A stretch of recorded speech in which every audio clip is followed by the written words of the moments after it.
Hai bunda-bunda semuanya, Assalamualaikum warahmatullahi wabarakatuh. Perkenalkan, nama aku Rima. Nah, di video kali ini aku akan sharing pengalaman aku tentang bayi lagi. Kali ini kalian pasti lihat udahan di thumbnail dan judul. So, keep watching.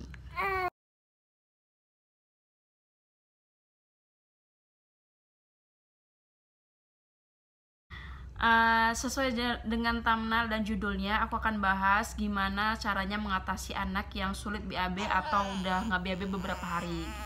Tapi sebelum lanjut ke videonya, boleh dong aku minta tolong sama bunda semuanya untuk jangan lupa klik tombol subscribe, like, dan juga komen. Dan jangan lupa untuk share ke seluruh media sosial yang bunda punya supaya tips dan info ini juga bermanfaat untuk orang lain. Nah, sebelum aku lanjut ke sharingnya, aku akan bakalan nge-share di video ini menjadi dua bagian, yaitu untuk anak sebelum MPASI atau dan anak setelah MPASI.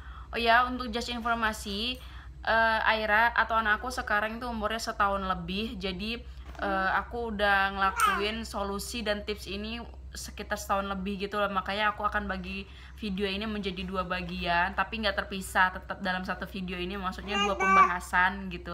Nah, bunda-bunda pasti khawatir kan kalau lihat anaknya itu kayak nggak BAB beberapa hari, jangankan beberapa hari, 3 hari aja itu kayaknya udah was-wasan. Karena bahagia seorang bunda itu sederhana, melihat BAB-nya itu lancar aja kayaknya udah seneng banget ya kan bun.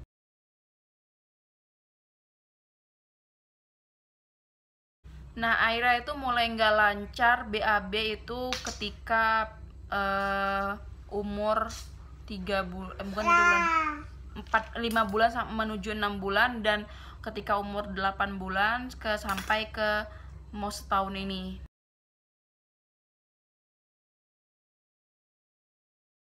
Nah, usaha yang aku lakuin ketika dia sebelum MPASI itu aku melakukan kayak gerakan pijatan gitu. Ini gampang banget, nanti aku bakalan praktekin ke bunda-bunda semuanya. Ini gampang banget dan disitu juga bayinya happy banget. Nah, setelah aku ngelakuin gerakan pijatan itu, alhamdulillah nggak selang beberapa jam itu dia langsung BAB dan BAB-nya banyak banget. Dan tuh kayak aku seneng banget gitu kan. Nah, cara itu aku lakuin berulang-ulang ketika misalnya dia udah lewat 3 hari nggak BAB, ini sebelum MPASI ya bonnya. Jadi aku selalu ngelakuin itu ketika dia kayak udah lama banget nih dia nggak BAB, jadi kayak khawatir gitu. Jadi aku ngelakuin itu dan alhamdulillah cuman butuh beberapa waktu jam aja itu kayak udah BAB lagi, nggak nunggu besoknya gitu. Nah, bagian yang kedua ini metode yang aku lakuin ketika dia sebelum MPASI. Nah, aku lakuin pijatan ini kayak pelan aja gitu dan dia juga happy dan tunggu aja beberapa jam bun. Makan nasi, makan bubur gitu. Nah, jadi setelah kayak gini tuh waktu itu Aira mulai kayak pupnya tuh keras gitu, kayak mulai umur 11 bulan 10 bulan sampai 12 bulan kemarin. Nah, aku kayak risau gitu kan, karena setiap pup dia tuh kayak nangis gitu, kasihan gitu, sampai gitu kayaknya pokoknya kasihan gitu liatnya gitu. Sampai kadang-kadang dia sampai nangis sampai berapa hari tuh nanti nggak jadi pup, padahal udah ngeden gitu tapi nggak jadi pup. Jadi kayak khawatir sendiri aja gitu kan. Nah, di situ akhirnya aku berhentiin lagi dia makan nasi. Ya udah aku lanjutin lagi ke prominanya sampai berapa bulan dia makannya masih promina aja, sampai usia 8 bulan dia makannya masih promina aja. Dan situ mama aku masih ngomel aja karena udah 8 bulan masih kasih promina aja, kayak gitulah pokoknya oceh-ocehan orang tua. Jadi aku bingung kan, kalau nggak dikasih promina ya dia susah BAB, kalau dikasih promina ya neneknya ngomel gitu. Jadi aku bingung, super bingung.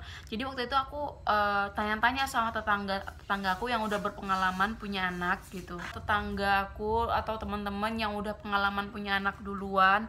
Nah, gimana solusi mereka ketika mereka itu menghadapi masalah yang sama gitu, anaknya susah BAB, terus pupnya juga keras kayak gitu. Jadi ketika itu mereka ngasih saran untuk makan kates atau pepaya kasih ke anaknya, dan itu aku lakuin dan itu nggak berhasil.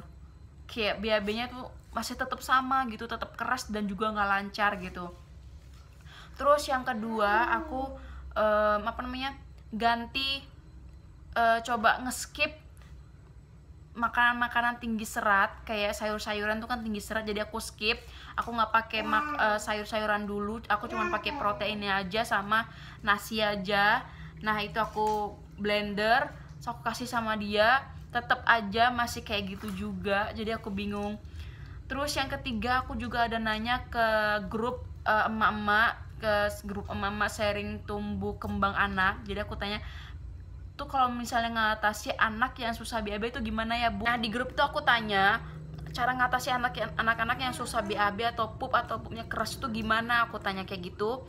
Dan dari mereka ada yang ngejawab, ada yang bantu ngejawab ketika masa itu sayurannya atau ikannya di oseng-oseng pakai minyak sedikit, jadi kayak ada lemaknya gitu, karena lemak itu kan perlu juga untuk perkembangan badan. Nah itu udah aku coba juga, tetapi nggak berhasil, kayak BAB-nya tuh masih kurang lancar dan masih keras gitu. Jadi aku kayak ya ampun, ini mau diapain lagi, mau nggak dikasih makan nasi ya nggak mungkin gitu, mau kasih Promina terus aku pun ya kasihan juga. Maksudnya kalau Promina kan kita nggak tahu ya bahan-bahan yang jelas seperti apa. Kalau misalnya kita homemade kan kita sendiri tahu bahannya fresh dan juga dengan penuh cinta dan curahan kasih sayang ada antara ibu dan anak gitu kan. Kalau buat sendiri MPASI-nya gitu. Sampai waktu itu aku juga pusing kan, dimarahin suami. Aku nggak mau pakai Promina, dimarahin sama suami. Ngapa nggak pakai Promina lagi, kata dia gitu. Lebih mentingin omongan orang, omongan kayak tetangga-tetangga itu, masa umur 8 bulan masih kasih Promina dan lain sebagainya, bla bla bla kayak gitu. Aku pusing banget karena satu sisi dimarahin suami, satu sisi diomongin tetangga, satu sisi dimarahin orang tua gitu. Jadi kayak bingung gitu.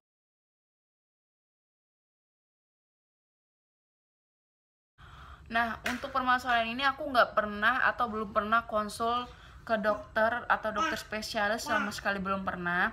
Cuman waktu itu aku pernah konsul ke bidan di sekitar rumah aku aja, karena kebetulan waktu itu Aira sakit, jadi sekarang aku tanyain kayak gitu.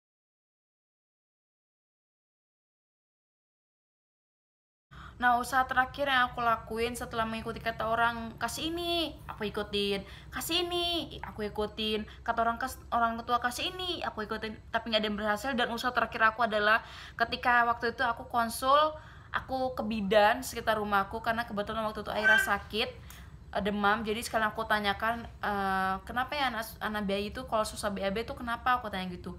Mungkin bisa aja dia kurang cairan kayak gitu, jadi kayak nggak ada yang memperlancar BAB-nya gitu. Jadi waktu itu bidannya tanya, sering kasih minum nggak? Jarang sih Bu, soalnya dia payah ngedot gitu, aku bilang gitu. Coba sering dikasih minum. Nah setelah itu pulang dari konsul itu, aku sering kasih dia minum dari cangkir. Kalau misalnya nggak bisa, aku kasih melalui pipet. Terus waktu itu aku terus ajarkan dia untuk ngedot supaya dia pandai gitu. Jadi waktu itu akhirnya dia pandai, dan aku kasih air itu di dotan, aku suruh dia ngedot, dan mulai dari situlah akhirnya usaha aku berhasil. Dan aku kayak seneng banget, dan sehari itu mau dia tiap hari BAB, atau kadang paling lama 2 hari sekali itu dia BAB. Kayak itu aku udah seneng banget, nggak sampai 3 hari, karena udah kalau udah 3 hari anak aku tuh nggak BAB, pasti BAB-nya keras. Itu kayak aku, aduh pusing, mau diapain lagi kayak gitu. Dan alhamdulillah malahan sekarang dia ikut makan nasi keluarga yang biasa kami makan, itu juga dia makan. Dan untuk lauknya itu aku bikinin sendiri, untuk protein aja dulu. Untuk sayurannya masih aku kasih kadang-kadang aja, karena aku takut kejadian lama terulang. Aku nggak rutin ngasih sayur-sayurannya, kayak mungkin 2 hari sekali aku kasih sayur sama sekalian proteinnya, dan kayak gitulah aku mix and match kan sendiri aja. Dan jangan lupa untuk dikasih minum air banyak-banyak ya Bun. Kalau misalnya dia nggak suka minum air putih, Bunda bisa tambahin air putih itu, kasih air gula sedikit aja untuk rasa-rasa dia gitu. Jadi dia kayak bisa bisa banyak gitu minumnya, dia biar bisa suka gitu. Jadi makanya pandai-pandai kita mengakalinya, gimana mengenali anak kita, dan oh ternyata anak tuh kayak gini gitu. Nah itu aja bunda-bunda, semoga videonya bermanfaat buat bunda yang mempunyai permasalahan yang sama. Semoga apa yang aku sharing ini bisa bermanfaat untuk bunda semuanya, dan bisa berhasil dipraktekin gitu ya. Oke bunda-bunda, see you next time in next video. Assalamualaikum warahmatullahi wabarakatuh.